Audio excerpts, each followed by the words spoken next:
Hello kids, today you are going to learn chapter 14 in your Form 3 science textbook. The lesson is corrosion. This lesson is allocated for the second term. With the knowledge you have gathered in earlier lessons, you are going to learn this new lesson corrosion in page number 132 to 135. You can find so many exercises in your workbook page number 66 to 67. In this lesson, you are learning about corrosion and chemical reactions. You are learning about rusting of iron and you are learning the ways to reduce rusting. Okay kids, these are the objectives of this lesson. After this lesson is completed, you should be able to understand the useful and harmful chemical reactions which happen in our day-to-day life. You should be able to explain the factors which are necessary for corrosion. And you should be able to explain the process of rusting of iron very well. You should be able to plan an experiment to show the necessary factors for rusting. And you should be able to explain the ways to reduce rusting. There are so many chemical reactions which happen in our day-to-day lives. First, what a chemical reaction is. Through a chemical reaction, new compounds are formed, new things are formed. There are chemical reactions which are useful to us. There are chemical reactions which are completely harmful to us. So, some chemical reactions release energy that enable us to do the works, while some chemical reactions gives us problems and they are creating an unnecessary condition for our lives. So, here you can see there are some chemical reactions in everyday life. First one is combustion. Second, rust. Digestion, photosynthesis, in batteries, in fermentation, in washing, in baking, these are some chemical reactions. So you can clearly understand some chemical reactions are very useful for our day-to-day life while some are very harmful to us. So my dear kids, corrosion is also a type of chemical reaction. So during corrosion, something new should have formed. We'll see what corrosion is. Corrosion is a type of chemical reaction that can wear down metals. So when metals are exposed into air, when it is exposed into water, something new is formed. So here you can see the effects of corrosion. It reduces the strength of the metal. The lifetime is reduced and the metallic properties are lost while wastage of metal can be seen. These are the effects of corrosion. This is a chemical reaction that is forming new substance which is completely harmful to the metal. So what is known as this iron rust? You know that this is a chemical reaction. Something new is formed during this reaction. So here you can see oxygen and iron with water are forming hydrated iron oxide, iron 3 oxide. It is known as rust. Hydrated iron 3 oxide is known as rust. This rust is reddish brown color. So this process is irreversible. What is that irreversible? It means by using hydrated iron 3 oxide, again we cannot take pure iron plus oxygen plus water. So this is an irreversible reaction. Then rusting is an oxidation process. What is oxidation process? Here oxygen is gained by iron in this reaction. So this chemical reaction corrodes iron and can weaken strong metallic structures down.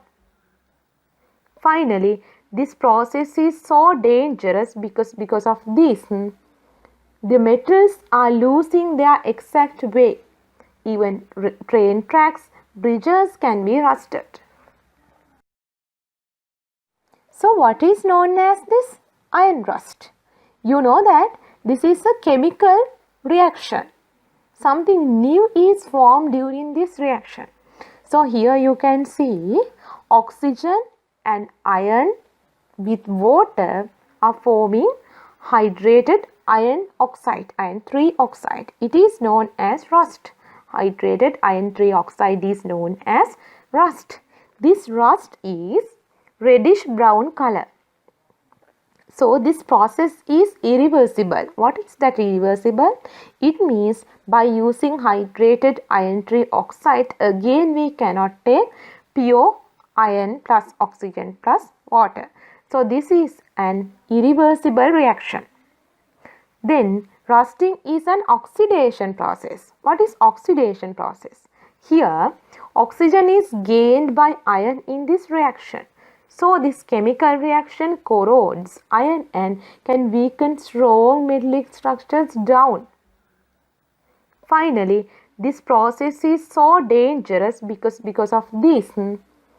The metals are losing their exact weight. Even train tracks, bridges can be rusted.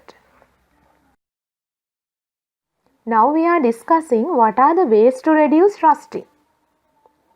So to reduce rusting, we have to control the factors that are necessary for rusting. Actually, we have to reduce the supply of water and oxygen that are participating for rusting process.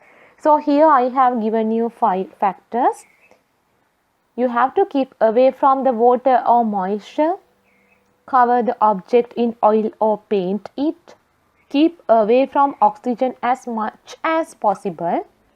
Wipe the surface often with a soft dry cloth and treat with heat to stop water occurring. By using these ways, you can prevent rusting.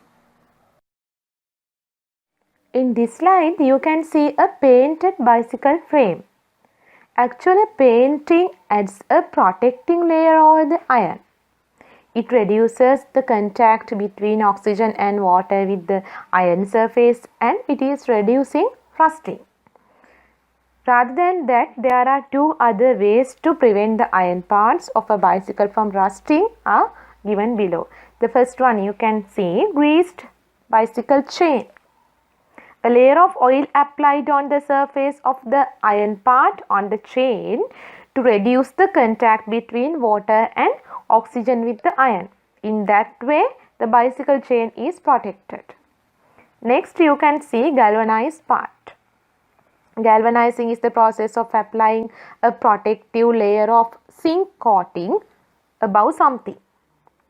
This process is helping to protect the iron underneath from rusting and will also increase the durability of the object. This process is known as galvanizing. So by using these methods, a painted bicycle is protected. Now you are able to define the concept of corrosion. Now you are able to explain the factors which are needed for corrosion and you are able to design an experiment to find out the conditions required for rusting iron. And now you can understand the ways to reduce rusting. Now you can try them. What is the Verdi equation for rusting? Next, why we should not store iron tools in a humid environment. Third one, explain the term corrosion. Fourth one, what are the factors necessary for rusting? Fifth question, nuts and bolts are often made of steel which contains iron. Explain how greasing can prevent the formation of rust on steel, nuts and bolts. You can try these 5 questions as well as please refer the textbook. Also for the end of chapter questions. I think you understood the lesson very well. Please refer the following links also to get more understanding about the lesson corrosion, and thank you very much for watching the video and hope to meet you soon from another video.